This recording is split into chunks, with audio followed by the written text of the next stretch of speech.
నా కలలు ఇప్పుడు పూర్తవుతున్నాయి. ఎడారి నేలల్లో నీళ్లు పారిస్తున్నా, జలంతో జీవం తెస్తా.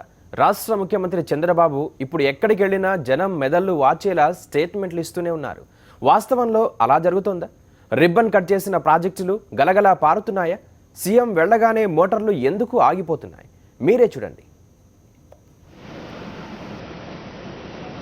కర్నూలు జిల్లాలో ముచ్చుమర్రి ప్రాజెక్ట్. కేసీ కెనాల్కు నీళ్లు తరలించాలనేది ముచ్చుమర్రి ప్రాజెక్టు ఉద్దేశం.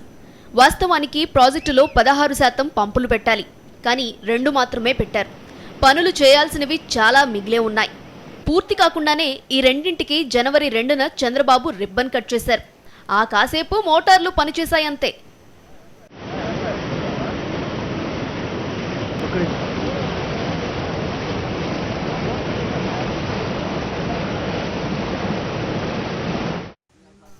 ఆ తర్వాత నుండి షరా మామూలే. పంపులు మౌనం దాల్చాయి. జలాలు ముందుకు వెళ్లటం లేదు.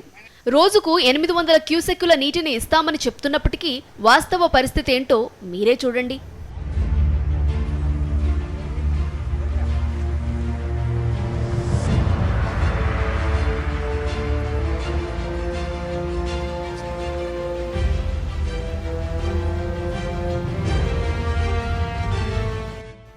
శ్రీశైలం రిజర్వాయర్లో నీటి మట్టం 798 అడుగులకు చేరుకున్నా ముచ్చుమర్రి ఎత్తిపోతల ద్వారా నీళ్లు తీసుకునే అవకాశం ఉందనేది ఇంజనీర్లు చెప్తున్న మాట.